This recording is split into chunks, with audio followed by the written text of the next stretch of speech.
It's a hassle to take care of you, so just live here." With those words, I sensed the door closing behind me.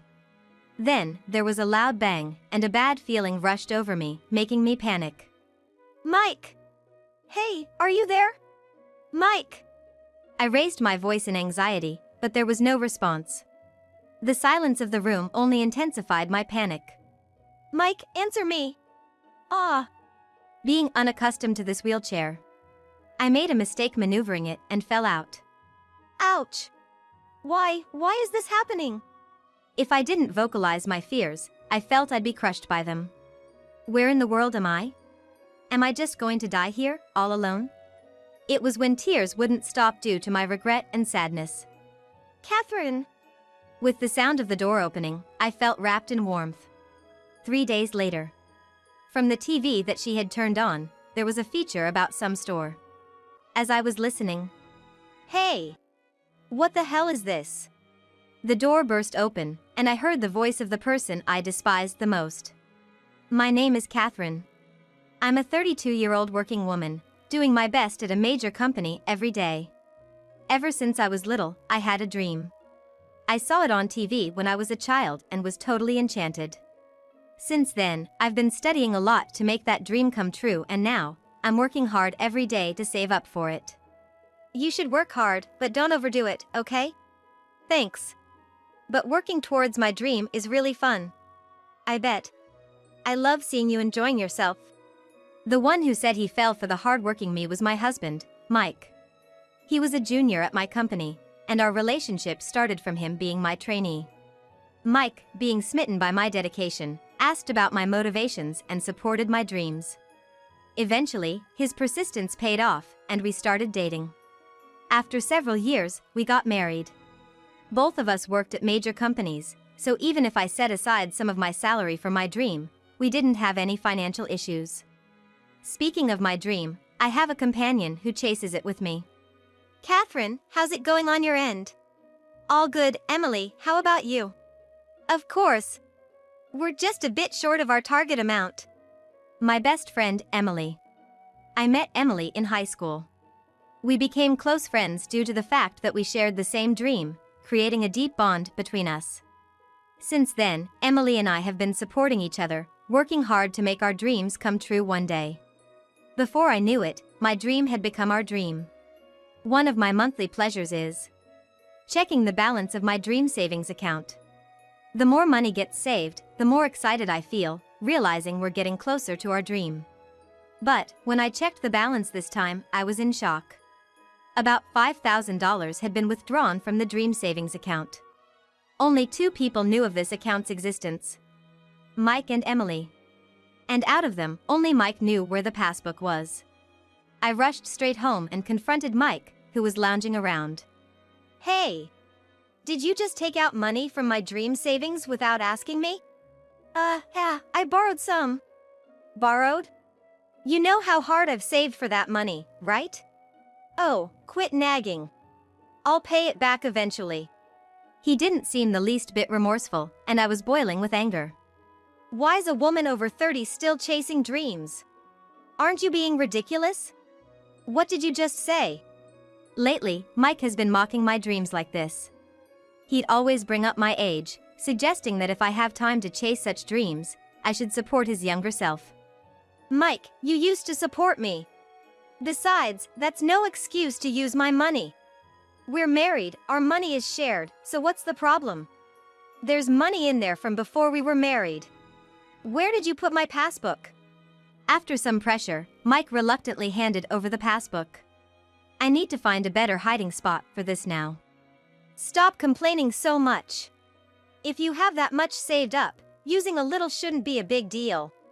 Hearing Mike mutter this, something snapped inside me. I cover all our living expenses and rent. I don't need someone who doesn't contribute a dime to criticize me. What the? There's a significant pay difference between Mike and me. Although I started working before him because I'm older, I've maintained the top performance spot. On the other hand, Mike's performance isn't even close, often being outdone by younger colleagues. The reason for that is your mentor was me, but how many years ago? Whose fault is it that you haven't grown since then? You can't capitalize on youth anymore, so of course, you have to work your tail off to earn a living. Lately, our interactions have often ended up in arguments like this. Just a few years ago, Mike used to say things like "I support you" and "keep it up." Did this change after I turned 30? It was around that time he started calling me old lady and constantly bringing up my age. Whenever I tried to argue back, Mike would sulk and ignore me. Eventually, I'd always be the one to apologize. But this time, I wasn't feeling like apologizing. After the big fight with Mike, I called Emily. "I'm sorry, Emily. We promised to save together. It's Mike's fault." "You don't need to worry, Catherine."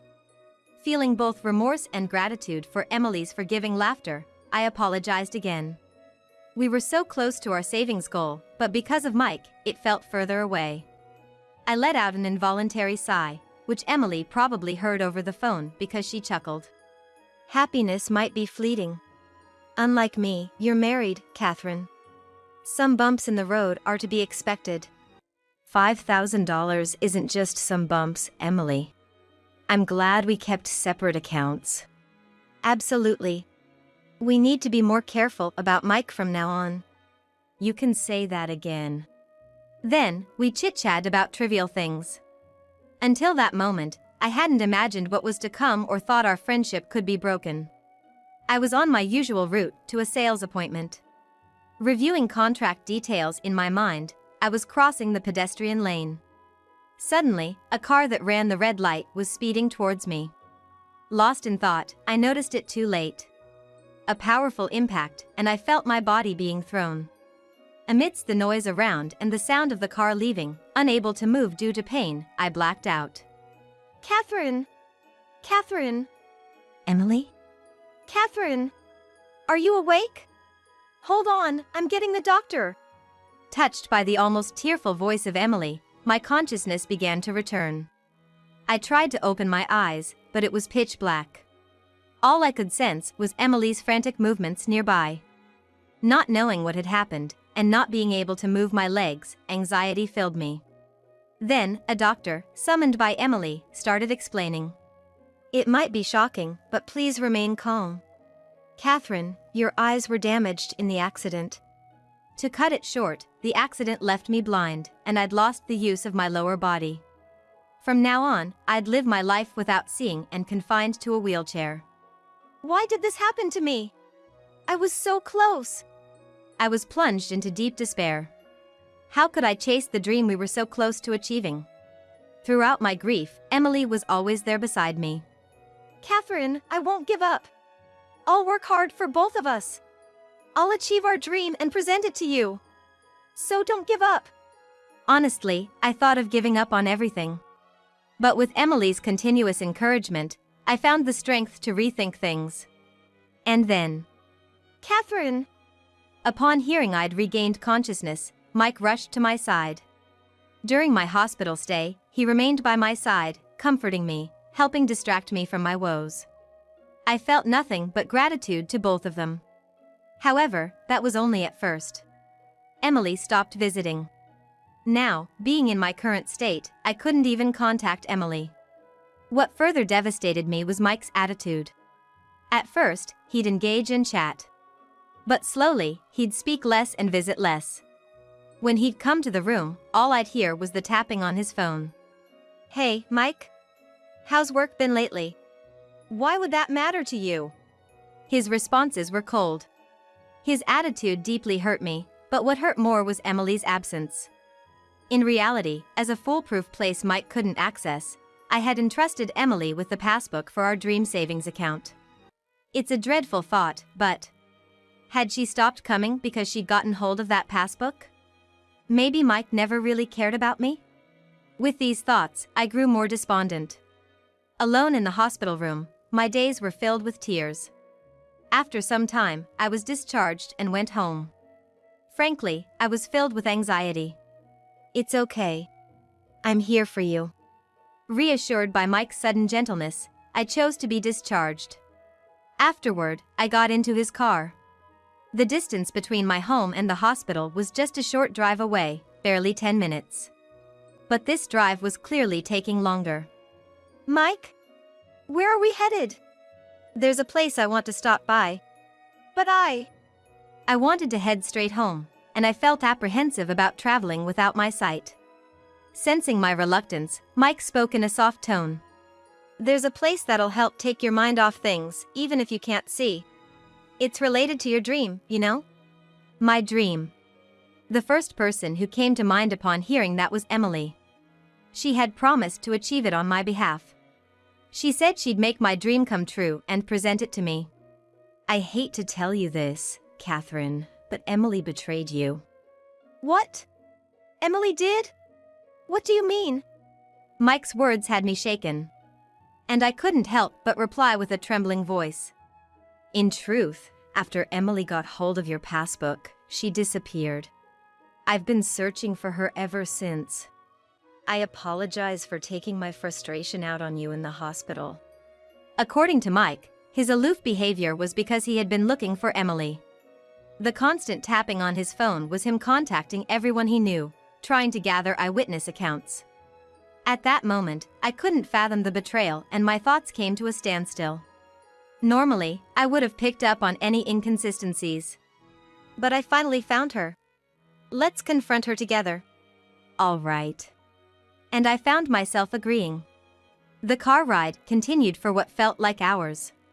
How far had we traveled? My anxiety peaked when Mike finally announced. We're here. The car stopped. With Mike's help, I got out of the car, and I felt being wheeled into a building. Mike, where are we?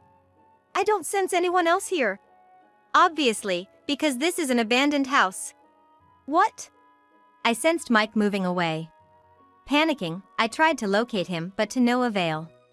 Suddenly, fear overtook me. Mike! Where are you? Behind me, I heard Mike laughing. You're a hassle. Just live here.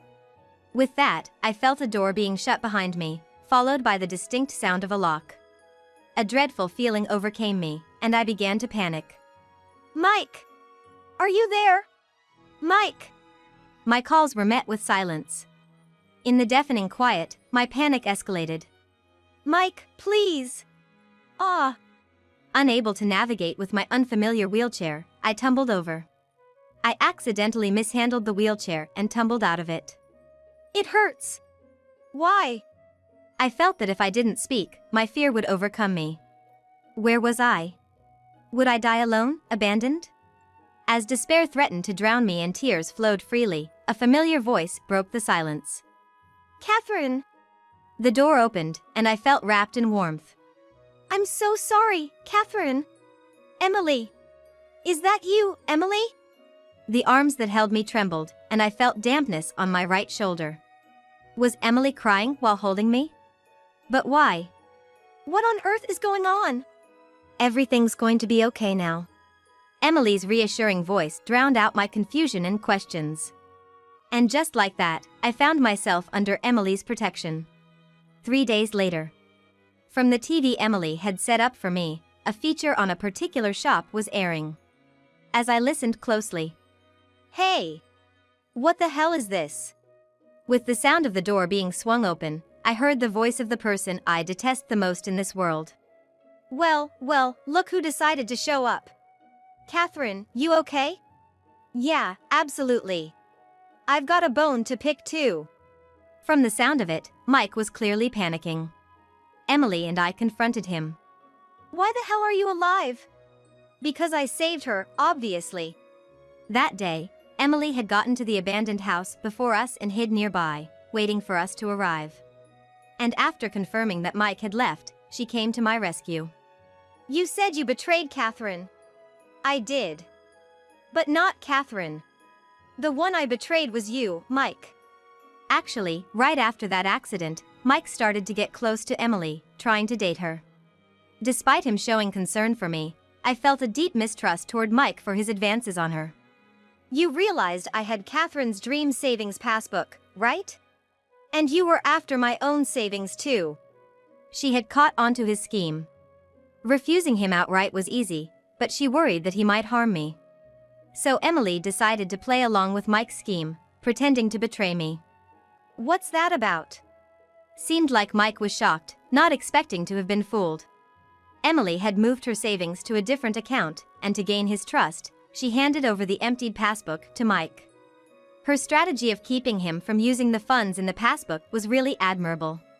While Mike was off guard, she went ahead and bought the abandoned house he had left me in. If you leave her in that abandoned house, she'll never be found. That way, everyone will think she just disappeared because she couldn't handle the situation. She had instigated Mike with that idea. As a result, Mike, without any suspicions, left me in the abandoned house, and I was safely retrieved by Emily. You were so gullible, Mike. Thanks to you, we could achieve our dream of opening our vintage cafe. Yes, our dream was to run a vintage cafe.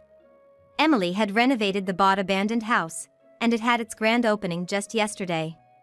And until a while ago, they were doing a live TV broadcast of it. What had been playing on TV was from that time. Mike probably saw the broadcast in real time and rushed over. That can't be, I can't have been deceived. Excuse me. As Mike was in a state of shock, there was a sound of a group entering the cafe. Emily whispered to me that it was the police. Apparently, she had called them. We need to discuss the matter of Miss Catherine. I didn't. Here, this is the evidence. Please take it.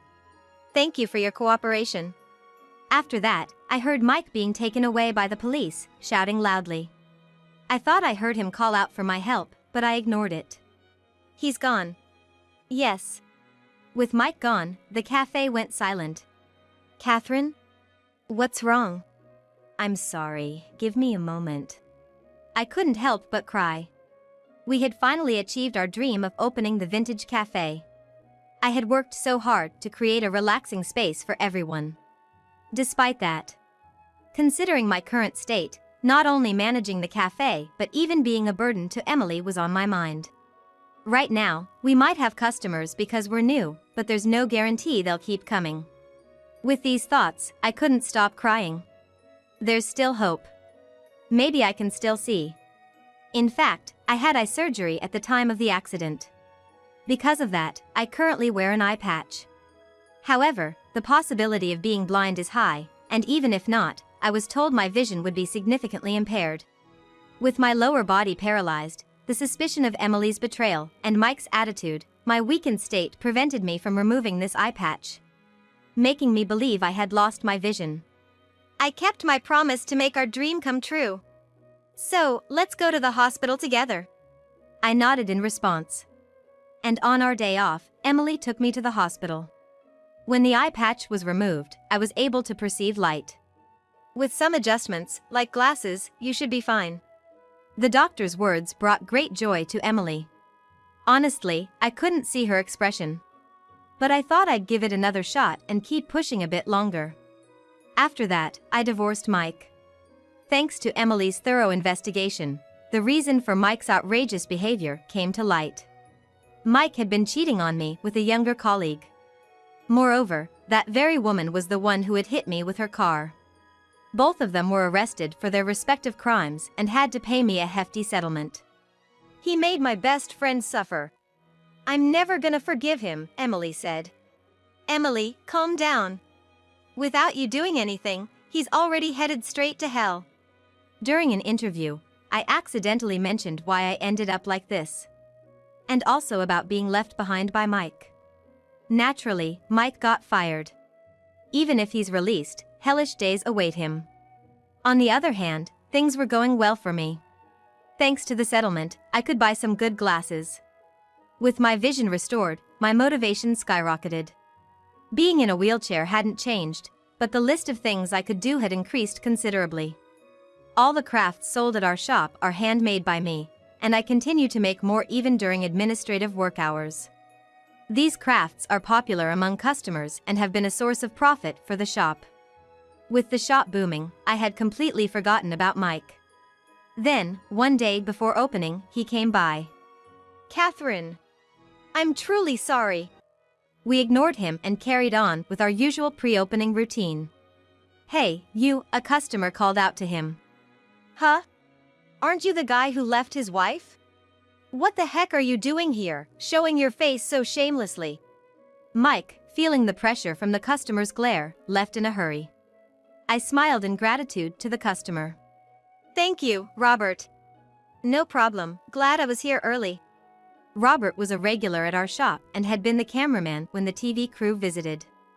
He continued to support us as a customer after the broadcast. I'll be making some drinks today. Please make sure to order one, I said. Really? I'm looking forward to it. You two are quite obvious, aren't you? Emily chuckled, sensing something between us. Thinking back, I'm truly glad I agreed to that interview. Now, we need to make sure he never shows up again, I remarked. Oh, I can recommend a good lawyer for that, Robert offered. Thank you, we'd really appreciate that. I can't waste any more time on a guy like that. I must work hard for our customers. Soon, I was back to being engrossed in my work, with the two of them watching over me with kind eyes. Some time later, Robert remarked, "You look so happy today. Something good happened?" Yes, actually, I received a letter the other day. The letter mentioned how my work had been an inspiration for many. That made me incredibly happy. When you smile like that, you're so beautiful, Catherine. I've come to really like you. Would you consider dating me? His confession took me by surprise. To be honest, I felt the same way about him. But there was my condition to consider.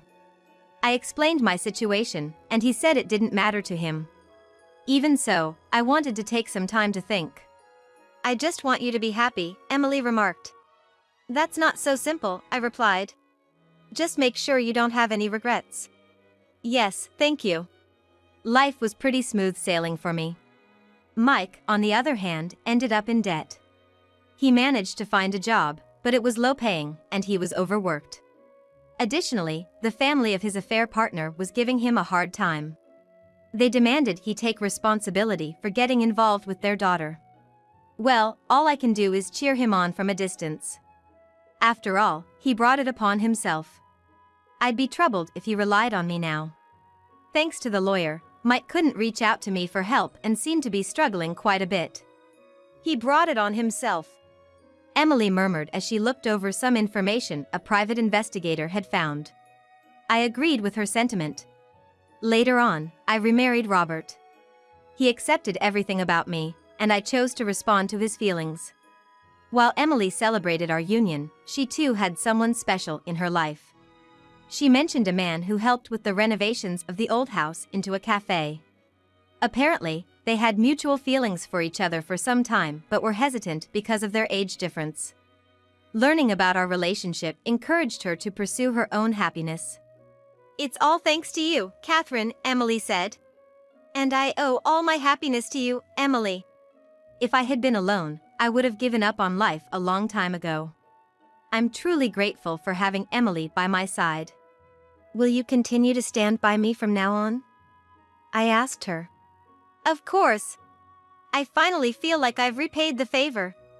Confused by her words, I tilted my head. You saved me during our school days, Emily explained. Huh? Apparently, Emily had felt isolated in middle school. When we met in high school, I'd been kind to her, and that changed everything. Because I believed in her dreams and supported her, she felt motivated to keep going. Hearing this, I felt tears form in my eyes. I decided that we should continue to cherish the bond between us.